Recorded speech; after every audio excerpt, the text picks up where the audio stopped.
ಸುಲಭವಾಗಿ ಮಾಡೋವಂಥ ಟೊಮೆಟೊ ರಸಮ್ ತೋರಿಸ್ತಾ ಇದ್ದೀನಿ. 4 ಟೊಮೆಟೊ ಚೆನ್ನಾಗಿ ತೊಳ್ಕೊಂಡು 2 ಲೋಟ ನೀರು ಹಾಕಿ ಬೇಯಿಸ್ಕೋಬೇಕು. ಅದಕ್ಕೆ ಸ್ವಲ್ಪನೇ ಹುಣಸೆಹಣ್ಣು ಹಾಕ್ಕೊಂಡು ಬೇಯಿಸ್ಕೋಬೇಕು.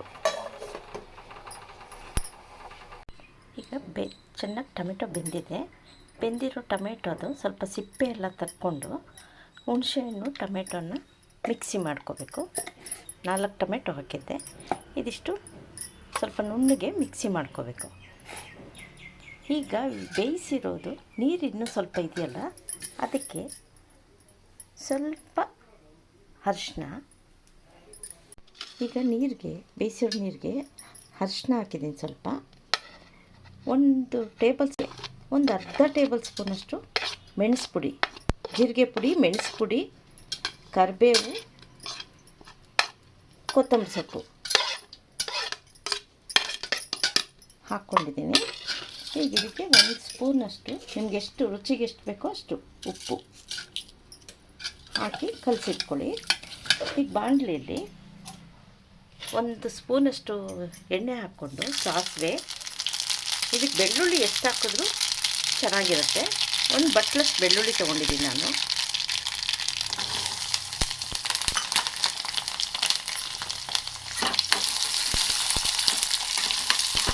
ಈ ರಸಮ್ ತುಂಬ ಬೇಗನೂ ಆಗುತ್ತೆ ಮತ್ತು ತುಂಬ ಶೀತ ಆದರೆ ಇದು ಒಳ್ಳೆಯದು.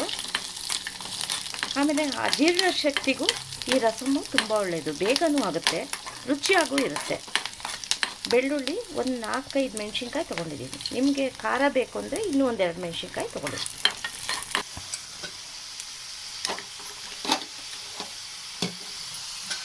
ಈಗ ಬೇಯಿಸಿರೋ ನೀರಿರುತ್ತಲ್ಲ, ಇದಕ್ಕೆ ಈ ಒಗ್ಗರಣೆ ಹಾಕ್ಕೊಂಬಿಟ್ಟು ಹುಣಸೆಹಣ್ಣು ಮಿಕ್ಸಿಗೆ ಹಾಕ್ಕೊಂಡಿದ್ದೀವಲ್ಲ ಬೇಯಿಸಿ, ಅದನ್ನು ಇದಕ್ಕೆ ಮಿಕ್ಸ್ ಮಾಡ್ಕೊಳ್ಬೇಕು.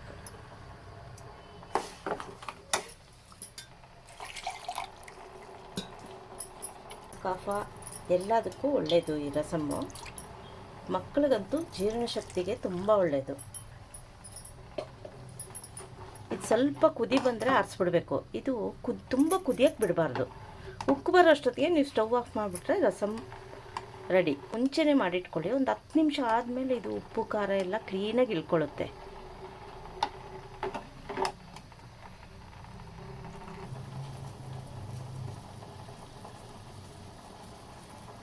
ಬರ್ತಾ ಇದೆ, ಈಗ ಸ್ಟವ್ ಆಫ್ ಮಾಡಿಬಿಡಿ.